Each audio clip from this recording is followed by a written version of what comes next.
नमस्कार, आप देख रहे हैं न्यूज 007, देश का सबसे विश्वसनीय और निष्पक्ष न्यूज चैनल।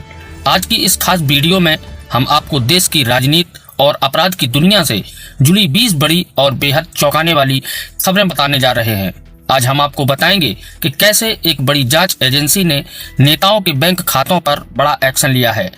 इसके साथ ही हम आपको दिखाएंगे कि कैसे देश के सबसे बड़े मंदिर के चढ़ावे में बड़ी चोरी का खुलासा हुआ है। राजनीति की उठापटक से लेकर पुलिस और अपराधियों के बीच हुई मुठभेड़ की पूरी कहानी आज आपको इस वीडियो में जानने को मिलेगी। पूरी जानकारी के लिए इस वीडियो को अंत तक बिना रोके जरूर देखें। पश्चिम बंगाल के बारुईपुर में 11 साल की बच्ची के साथ हुई घटना के बाद पूरे इलाके में भयंकर तनाव बना हुआ है। गुस्साई भीड़ ने कल और आज कई जगहों पर पुलिस की गाड़ियों में जमकर तोड़फोड़ की और रेलवे ट्रैक को भी नुकसान पहुंचाया है। इस मामले में पुलिस ने अभी तक बवाल करने वाले करीब 200 लोगों की पहचान करके बहुत से लोगों को जेल भेज दिया है। राज्य के बड़े नेता शुभेंदु अधिकारी ने पीड़ित परिवार से मिलकर उन्हें जल्द से जल्द पूरा न्याय दिलाने का भरोसा दिया है। इस पूरी घटना के बाद से पूरे इलाके में बहुत भारी संख्या में पुलिस बल को तैनात किया गया है। पश्चिम बंगाल के इसी बारुईपुर मामले से जुड़ी एक और बहुत बड़ी खबर सामने आ रही है। इस अपराध के मुख्य आरोपी प्रभास मंडल को पुलिस ने आज तड़के एक मुठभेड़ में ढेर कर दिया है। पुलिस टीम आरोपी प्रभास को लेकर जांच के लिए घटना वाली जगह पर सबूत जुटाने गई थी। वहां आरोपी ने एक पुलिस वाले की सरकारी बंदूक छीनकर गोली चला दी और भागने की कोशिश करने लगा। पुलिस ने अपने बचाव में जवाबी फायरिंग की, जिससे आरोपी प्रभास मंडल बुरी तरह घायल हो गया और बाद में उसकी मौत हो गई।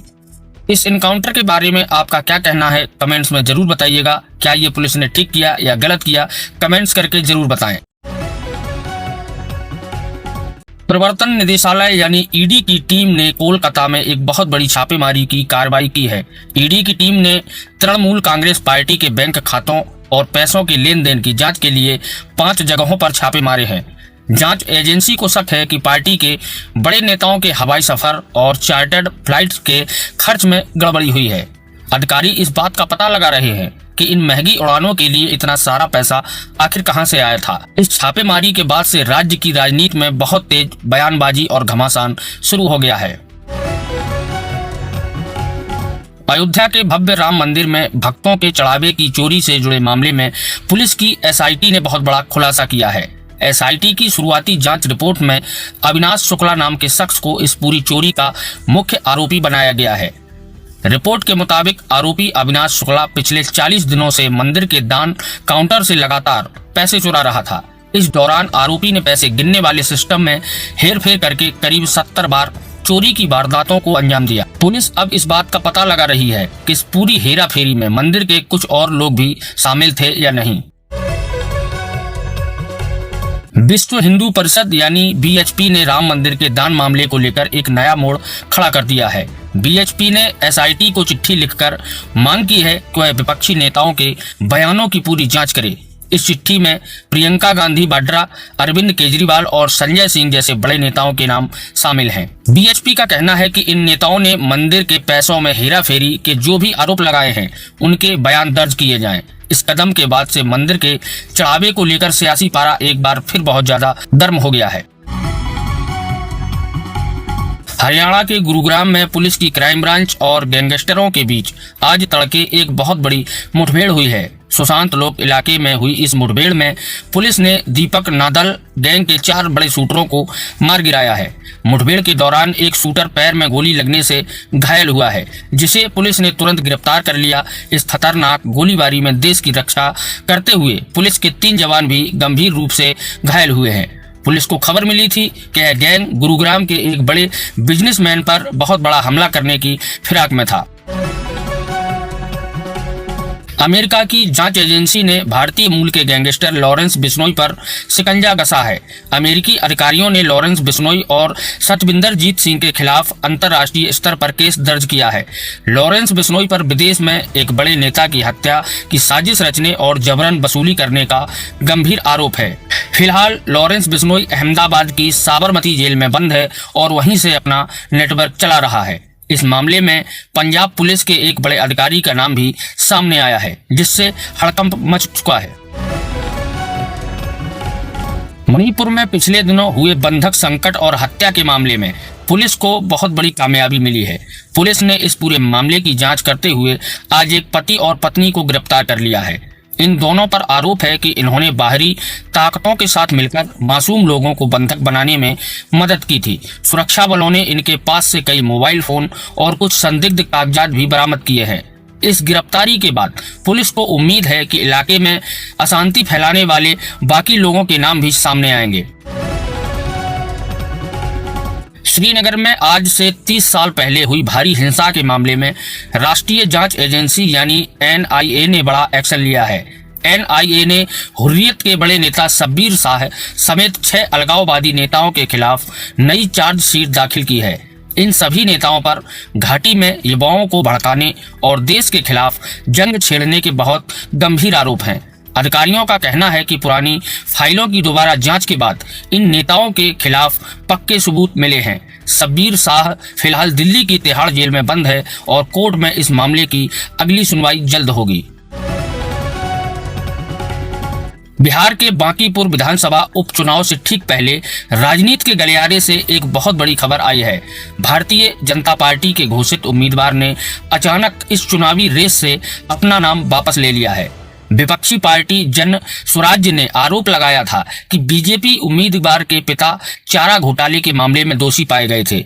इस विवाद के बढ़ने के बाद बीजेपी उम्मीदवार ने खुद चुनाव न लड़ने का फैसला किया और अपना पर्चा वापस ले लिया। पार्टी अब इस सीट पर किसी नए और साफ छवि वाले उम्मीदवार के नाम पर विचार कर रही है। मद्रास हाईकोर्ट ने चुनाव आयोग को लेकर एक बहुत ही बड़ा और महत्वपूर्ण फैसला सुनाया है। हाई कोर्ट ने चुनाव आयोग को राज्य की 5 विधानसभा सीटों पर उपचुनाव की घोषणा करने से रोक दिया है। अदालत ने कहा है कि 31 जुलाई तक इन सीटों पर किसी भी तरह के चुनाव की तारीखों का ऐलान नहीं होगा। यह फैसला चुनाव नियमों और सीटों के खाली होने के तरीकों को लेकर दाखिल की गई एक याचिका पर आया है। इस अदालती आदेश के बाद से तमिलनाडु की सभी राजनीतिक पार्टियों की चुनावी तैयारियां अचानक थम गई हैं, रुक गई हैं। तमिलनाडु के पूर्व द्रविड़ मुनेत्र कड़गम यानी DMK मंत्री EV वेलु को कोर्ट से बहुत बड़ी राहत मिली है। मद्रास हाईकोर्ट ने भ्रष्टाचार निरोधक ब्यूरो द्वारा उनके खिलाफ जारी लुकआउट नोटिस पर रोक लगा दी है। अदालत ने यह रोक इस शर्त पर लगाई है कि मंत्री को 15 जुलाई को जांच अधिकारी के सामने पेश होना होगा। EV वेलु इस समय अपने इलाज के लिए सिंगापुर गए हुए हैं और वे कल ही भारत वापस लौटने वाले हैं।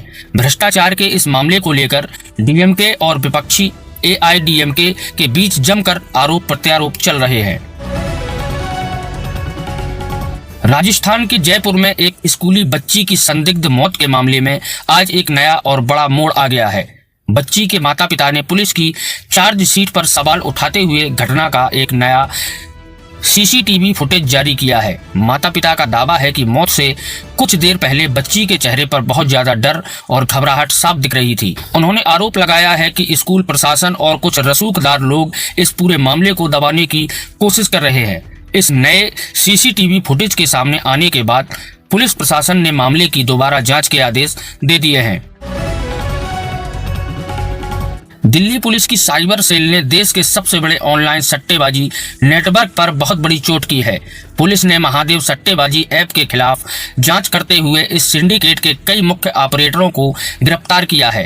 केंद्रीय जांच ब्यूरो यानी CBI ने कोर्ट को बताया है कि यह ऐप देश का सबसे बड़ा अवैध सट्टेबाजी नेटवर्क बन चुका था। इस ऐप के जरिए आम लोगों से धोखाधड़ी करके करोड़ों रुपयों को देश से बाहर भेजा जा रहा था। पुलिस अब इस नेटवर्क से जुड़े कुछ बड़े नेताओं और सरकारी अधिकारियों की भूमिका की भी जांच कर रही है। दिल्ली पुलिस ने राजधानी के द्वारका इलाके में चल रही एक अवैध ड्रग्स फैक्ट्री का भंडाफोड़ किया है। इस छापेमारी के दौरान पुलिस ने करोड़ों रुपए की नशीली दवाएं और उन्हें बनाने का सामान जब्त किया है। इस पूरी कार्रवाई के दौरान फैक्ट्री के अंदर मौजूद एक विदेशी महिला की संदिग्ध परिस्थितियों में मौत हो गई है। महिला की मौत के बाद पुलिस ने पूरी फैक्ट्री को सील कर दिया है और मामले की मजिस्ट्रेट जांच शुरू हो गई है। पुलिस को शक है कि इस ड्रग्स नेटवर्क के तार देश के कई बड़े शहरों और पबों से जुड़े हुए थे। दिल्ली पुलिस ने झारखंड के जामताड़ा और देवघर इलाके से चल रहे एक बहुत बड़े साइबर ठगी गिरोह को पकड़ा है। पुलिस ने इस छापेमारी में कुल 10 शातिर ठगों को गिरफ्तार किया है, जो दिल्ली और आसपास के लोगों को निशाना बनाते थे। ये ठग मोबाइल में नकली ऐप डाउनलोड करवाकर लोगों के बैंक खातों से पल भर में पैसे साफ कर देते थे। इन्होंने अभी तक सैकड़ों लोगों से करीब 26 लाख से ज्यादा रुपयों की ऑनलाइन ठगी करने की बात कबूली है। पुलिस ने इनके पास से भारी मात्रा में फर्जी सिम कार्ड, एटीएम कार्ड और महंगे मोबाइल बरामद किए हैं। आम आदमी पार्टी के बड़े नेता और सांसद संजय सिंह ने प्रधानमंत्री नरेंद्र मोदी को एक बहुत ही भावुक चिट्ठी लिखी है। संजय सिंह ने इस चिट्ठी में देश के अलग अलग हिस्सों में चर्च और धार्मिक स्थलों पर हो रहे हमलों का मुद्दा उठाया है। उन्होंने मांग की है कि सरकार ऐसे संवेदनशील मामलों को रोकने के लिए तुरंत एक कड़ा कानून बनाए। संजय सिंह ने कहा है कि देश में हर नागरिक को अपने धर्म का पालन करने की पूरी आजादी मिलनी चाहिए। इस चिट्ठी के बाद बीजेपी और आम आदमी पार्टी के नेताओं के बीच राजनीतिक बयानबाजी तेज हो गई है। जम्मू कश्मीर के शोपियां जिले में सुरक्षा बलों को आतंकवाद के खिलाफ एक बहुत बड़ी कामयाबी मिली है। 5 दिनों तक चले एक बहुत बड़े सर्च ऑपरेशन के बाद सेना ने लश्कर-ए-तैयबा के एक बड़े कमांडर को मार गिराया है। मारा गया यह आतंकवादी पिछले कई महीनों से घाटी में सुरक्षा बलों पर हमले की योजना बना रहा था। पुलिस को उसके ठिकाने से भारी मात्रा में आधुनिक हथियार, बारूद और कुछ नक्शे भी मिले हैं। इस कामयाबी के बाद सेना ने पूरे शोपियां और आसपास के इलाकों में सुरक्षा व्यवस्था को और कड़ा कर दिया है। छत्तीसगढ़ के जंगलों में केवल एक हफ्ते के भीतर 3 बाघों की खाल मिलने से वन्य जीव विभाग में हड़कंप मच गया है। इस मामले की जांच कर रही पुलिस ने आज एक बहुत बड़ा खुलासा करते हुए 2 पुलिस कर्मियों को ही गिरफ्तार किया है। जांच में पता चला है कि ये दोनों पुलिस वाले जानवरों का शिकार करने वाले तस्करों के साथ सीधे सीधे मिले हुए थे। ये पुलिसकर्मी अपनी वर्दी का फायदा उठाकर बाघों की खाल को एक राज्य से दूसरे राज्य में पहुंचाने का काम करते थे। इस खुलासे के बाद राज्य सरकार ने दोनों आरोपी पुलिसकर्मियों को तुरंत नौकरी से सस्पेंड कर दिया है। मध्य प्रदेश में गरीबों के राशन के चावल को लेकर एक बहुत बड़े घोटाले का पर्दाफाश हुआ है। जांच में सामने आया है कि गरीबों को मिलने वाला सरकारी चावल शराब और एथेनॉल बनाने वाली फैक्ट्रियों को भेजा जा रहा था। इस मामले में खाद्य निगम के 5 बड़े अधिकारियों को मिलीभगत के आरोप में तुरंत सस्पेंड कर दिया गया है। शुरुआती जांच के मुताबिक अफसरों ने प्राइवेट खरीदारों के साथ मिलकर करोड़ों रुपए का सरकारी चावल बाजार में बेच दिया। सरकार ने इस पूरे राशन घोटाले की जांच के लिए एक उच्च स्तरीय कमेटी बना दी है, जो जल्द अपनी रिपोर्ट सौंपेगी। तो ये थी राजनीति और अपराध की दुनिया से जुड़ी आज की 20 सबसे बड़ी और मुख्य खबरें। हमें पूरी उम्मीद है कि आपको हमारी यह विस्तृत वीडियो बेहद पसंद आई होगी। देश और दुनिया की ऐसी ही हर छोटी बड़ी खबर को सबसे पहले देखने के लिए इस वीडियो को लाइक जरूर करें। अगर आप हमारे चैनल पर नए हैं तो नीचे दिए गए लाल बटन को दबाकर चैनल को सब्सक्राइब करना बिल्कुल ना भूलें। मिलते हैं अगले वीडियो में, तब तक के लिए जय हिंद, जय भारत।